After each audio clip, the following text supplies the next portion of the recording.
see Portugal go through. 5 teams, 2 Olympic tickets, and 1 heat where a single mistake ends the dream. The United States, the global standard, the deepest 400-meter program on Earth. And when the baton reaches the anchor, it goes to the woman built for pressure, Alexis Holmes. But tonight, Belgium came in faster on the list, ranked ahead, believing this was their lane to Paris. They didn't come to chase, they came to take. And then there's Norway, not the usual headline in women's 4x400, but with one weapon that changes everything. Henrietta Jaeger on the anchor in the form of her life. And as the stadium realizes Nigeria isn't starting, the heat doesn't get easier, it gets meaner. Because now, there's no room to wait for tomorrow. No second chances, no we'll fix it later. 4 legs, 3 exchanges, 1 finish line, and the entire season. Obviously, we won't talk about the Femke Alexis Holmes coming together, which will remind you of less impressive Dutch times, but that was, she was, of course, who was the athlete when Femke fell? Well, it was Alexis Holmes. It was the one who was keeping the pressure on. Yeah, she ran a really good race in that moment because she pushed Femke that much that she fell down. But that's the hardest part of the 400 meters. But she is a very big talent as well. They were actually disqualified in the world final, the Americans, for a baton infringement in a 4x400 meters, which you don't see that often. You see the likes of Kendall Ellis. In fact, Kendall Ellis ran earlier on. Kinera Hayes in this one, the 2017 World Championship relay gold medalist. Alexis Holmes also in good form this year, 50.24. There's another in-form athlete. That's Henrietta Jaeger of Norway, who'll be going on the anchor leg for them. A few final thoughts for Carina Vanessa of Portugal. And their third leg runner, Juliana Guerrero. Bench of Norway. We've got hurdler Amelie Yule just in the background there in their team as well. Henrietta Jaeger, I mentioned she's in good form. She's the number 7 ranked European this year. With her 51-second clocking. And there is, for the USA, Asher Robinson, who will go on the third leg for them. So we look at the other athletes that the US have got here. Kendall Ellis, we saw earlier on. This is pretty much nearly their strongest available women's quartet from those who were entered anyway. We had Kendall Ellis in. Kinera Hayes, as I say, a World Relay Championship gold medalist from 7 years ago. Raymond Lear standing by on the second leg for them. So the final tickets to Paris to be contested. Only 5 teams in this one, with the withdrawal of Nigeria. Let's just say, by the way, Nigeria, because they don't start today, that also means they can't start tomorrow. So Nigeria, it's the only way you can't start tomorrow is if you are a DNS today. So Nigeria have passed up, for whatever reason, the chance to have a team in the Olympics, at least for now. We'll see if they qualify through the top lists in terms of their performances. Just having a look, they are number 11 at the moment on that list. They would have a decent chance. It's a potentially injury issue or something that is unclear. On the performances of the teams in the qualification window, Belgium are actually faster than the United States. Belgium ranked 5, the United States ranked 6.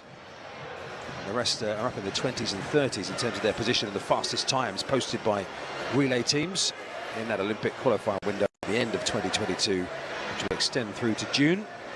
The last 2 teams, in addition to the 4 teams that we picked from that top list. Portugal on the outside then. Norway had given up there for a second, but then eventually Josephine Eriksson appeared in lane 7. Kinera Hayes in 6 leads off the United States. Belgium, they have Naomi Vandenbroek on the first leg. Nigeria were due to be in 4. Not there. And Maria De Sena will lead things off for Brazil. The South American number 2, Annie De Bassi, to go on the final leg.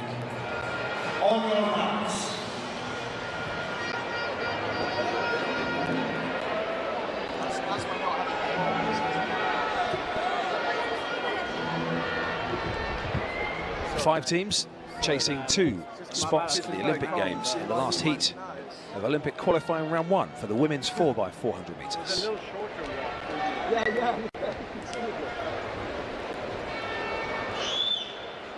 Set. So we'd expect the USA, even with a couple of their main hitters missing, to be comfortable enough in this heat. Norway with Josephine Eriksson, one from the outside. They're just closing in on Portugal on the outside. Belgium with the USA as a target as well. Naomi van den Broek keeping Kinera Hayes roughly in her sights, so that you can see that Hayes has opened up quite a big gap on Belgium. And Brazil on the inside. Strong first 300 metres from Josephine Eriksson of Norway on the outside. Hayes coming up on her inside as our great shots from overhead show you the gaps before the stagger unwinds after the first bend of the second leg. Norway, USA and Belgium, Van den Broek finishing strongly. And Belgium maybe just got the baton in the hand ahead of Norway on the outside. It's a strong leg from the first one on the Norway, but USA is going now. And Belgium is coming closer, because the first leg was really difficult for Belgium as well, because you saw she was on a very small step, but now she can make it a little bit closer. So the second leg for the USA, Bailey Lear at the moment in pursuit. Down the back for Belgium is Hannah Klaas, and for Norway is their hurdler Amelie Yule. Again, those three are away from the rest here and away from Brazil and from Portugal. That is the complete list of 5. So this one is going to come down to the second half of the race. USA, Asher Robinson is about to take the baton for them. Belgium, it will go into the hand of Lieve Schoenmaker. And for Norway, it's Astrid Ertsgaard who takes it on. And even just in the last throws of that previous leg, Norway picked up 5 metres or so in the changeover, but Belgium have quickly closed that down. The eyes are on the second and third battle here, Daphne. There's the battle, because you see USA is making a big gap, but it will be a really nice one between Norway and Belgium, because you see they are both relaxed in this moment, so they don't push each other. Just stay relaxed and wait for the last 100 meters. Then at that moment you can push it. But America is doing a really good one, and they have Holmes in the end, so you know that they will do a good job. Norway starting to exert in second position with Astrid Ertsgaard. USA, their final leg will be Alexis Holmes. But Norway just ahead of Belgium for this final changeover. And this is an all-European battle for that second spot at the moment. Forget about the USA, they are gone, and forget about the ones behind, they aren't catching. It is Norway with Henriette Jaeger in excellent form this year in the early stages of her season, and Belgium have Helena Ponetta on the final leg. Alexis Holmes is running serenely down the back straight. They have trimmed the gap slightly to Alexis Holmes. They're not going to catch her, but it's Norway still holding the advantage, Daphne. Yeah, but see Holmes, she looks like running in a park or something like that. It looks really relaxed, but this one is really nice in the last 100 meters between Belgium and Norway. Belgium is coming.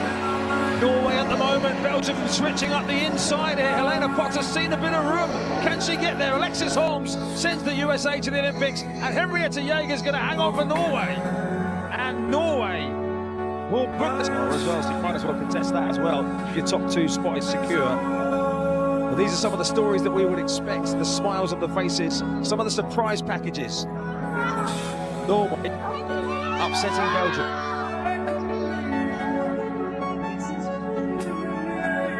Back at some of the big moments here.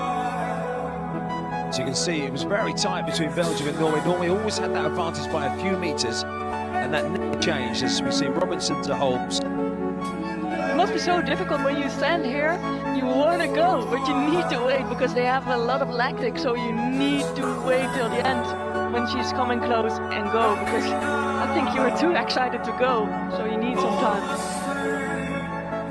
Well, Alexis Holmes saving plenty in her legs there to get the USA across the line, but we just saw Jaeger. I don't know if she was drifting out, thinking she was trying to make it more difficult for Ponetta to have to run around her, but she actually left enough of a gap up the inside that if Ponetta had the legs, she could have snuck through.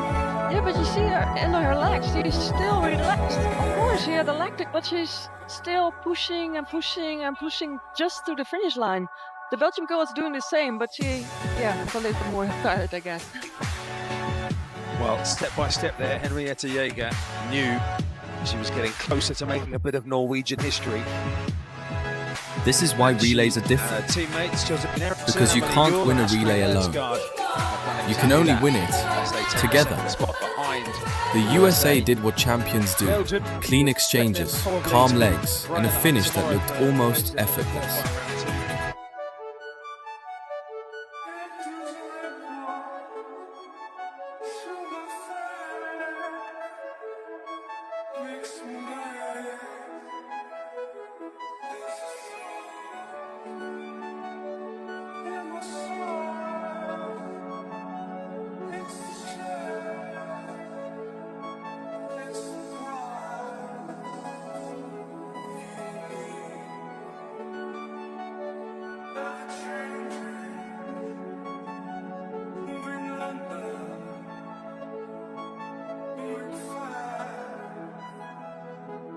and it's tall.